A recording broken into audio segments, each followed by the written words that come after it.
Halo semuanya, perkenalkan saya Dwi Kirenda Nugraha dengan NPM 2017021004 dari Biologi A.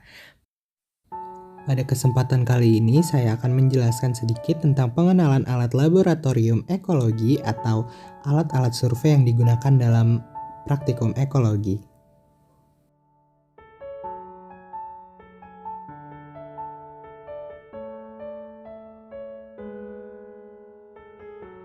Selamat menonton.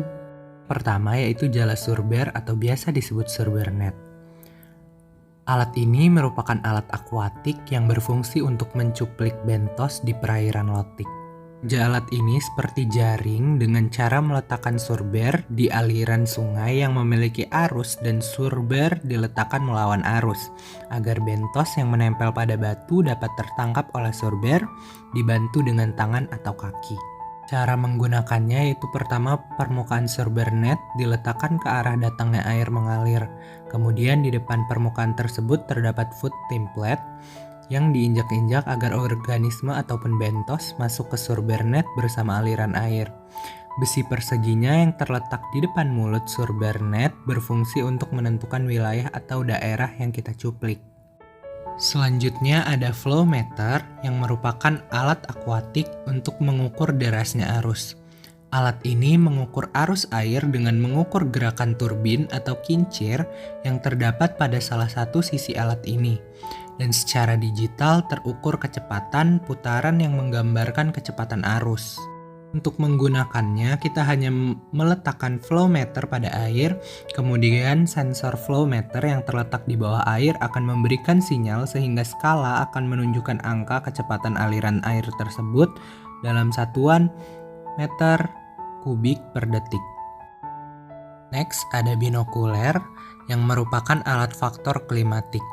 Fungsi dari alat ini yaitu untuk melihat atau meneropong benda atau objek yang jauh. Teropong prisma atau binokuler adalah alat untuk melihat benda yang jauh tetapi bayangannya tidak terbalik. Dalam penggunaan binokuler yaitu ambil binokuler dari kantungnya, lalu dibuka penutup lensa objektif di bagian cerobong yang agak besar dan letakkan posisi lensa okuler di mata sambil mengatur bukaan sudut horizontal agar sesuai dengan jarak kedua mata secara horizontal. Bidik salah satu objek yang agak jauh, lalu atur kecerahan dan ketajaman gambar objek dengan cara memutar lensa okuler dengan pelan-pelan. Setelah selesai menggunakan binokuler, jangan lupa menutup kaca lensa objektif dengan penutupnya ya. Lalu ada conductivity meter celup atau alat akuatik yang berfungsi untuk mengukur kadar ion dalam suatu perairan. Alat ini lebih mudah dipakai dibandingkan conductivity meter tetes, dan alat akan membaca kadar ion dalam suatu perairan untuk mengetahui tingkat konduktivitas air tersebut. Yang harus dilakukan yang pertama yaitu mengkalibrasi alat ini, lalu dicelupkan bagian bawah conductivity meter tersebut karena pada bagian tersebut terdapat sensor. Hasil sensor dapat dibaca pada layar digital. Selanjutnya ada baki bentos atau alat faktor akuatik yang berguna untuk menyimpan bentos yang diperoleh pada pengamatan akuatik. Alat ini merupakan alat sederhana non-digital untuk penyimpanan bentos. Sebelum digunakan, harap dibersihkan dahulu baki bentos yang akan digunakan, lalu simpan bentos yang ditemukan pada baki tersebut. Lalu ada anemometer. Anemometer merupakan alat faktor klimatik yang berfungsi untuk mengukur arah dan kecepatan angin. Gerakan atau perpindahan massa udara pada arah horizontal yang disebabkan oleh perbedaan tekanan udara dari satu tempat dengan tempat yang lainnya. Untuk menggunakan anemometer, kita dapat tekan tombol on atau off, lalu akan tampil semua item pengukuran pada layar.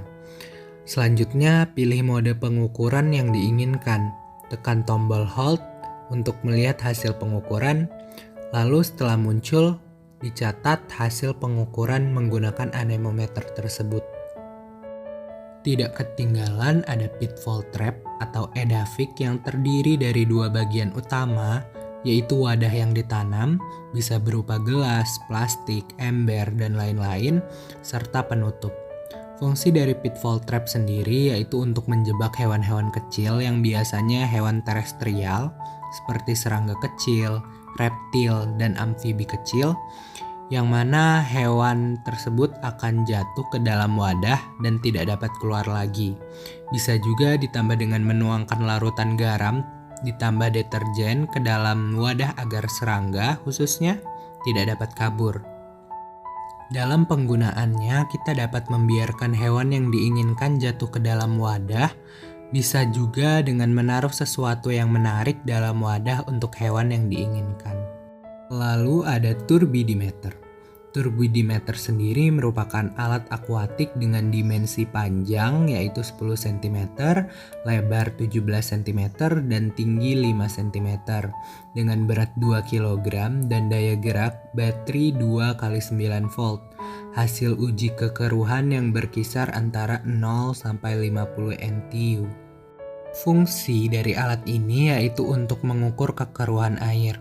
Kekeruhan ditentukan oleh adanya perbandingan antara intensitas cahaya yang dipantulkan suatu benda dengan konsentrasi partikel terlarut, karena partikel terlarut akan mengurangi intensitas cahaya.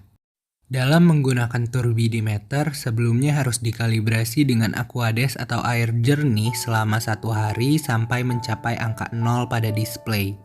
Turbidimeter siap digunakan, lalu probe dimasukkan ke dalam air sampel, lalu dilihat angka yang tertera pada layar berupa tingkat kekeruhan miligram per liter dan suhu Celcius. Lalu ada luxmeter atau alat faktor klimatik yang terdiri dari 2 bagian, yaitu bagian utama yang terdapat tombol power dan pengaturan range untuk intensitas cahaya, dan bagian yang kecil yang terdapat bagian bulat putih untuk menangkap cahaya. Satuan yang digunakan yaitu lux. Fungsinya yaitu untuk mengetahui intensitas cahaya di tempat tertentu. Alat ini digunakan dalam penelitian mengenai tingkat keanekaragaman dan lain-lain yang senantiasa diperlukan data mengenai tingkat pencahayaan. Penjelasan langkah kerja tercantum di video. Yang terakhir ada Ekman Dredge, yaitu alat akuatik yang berbentuk box persegi 4 yang dirangkai dengan beberapa bagian lainnya, yaitu yang berfungsi untuk mengambil substrat di kolam atau sedimen dasar pada daerah perairan, baik itu rawa, danau, dan sungai. Pengambilan sedimen dasar perairan yang hasilnya untuk dipengaruhi oleh adanya aliran atau pergerakan air di dalam box sampel tersebut.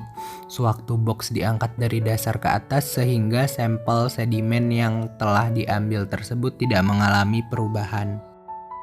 Adapun langkah kerjanya yaitu yang pertama kita harus membuka penutupnya, lalu dimasukkan ke dalam kolam secara tegak lurus sampai ke dasar. Hal itu dimaksudkan agar pemberat mudah jatuh ke dalam perairan. Lalu dijatuhkan pemberatnya hingga berbunyi. Selanjutnya ditarik pelan-pelan ke permukaan. Mungkin cukup untuk penjelasan saya pada video kali ini. Saya ucapkan terima kasih sudah menonton. See you on the next one. Bye.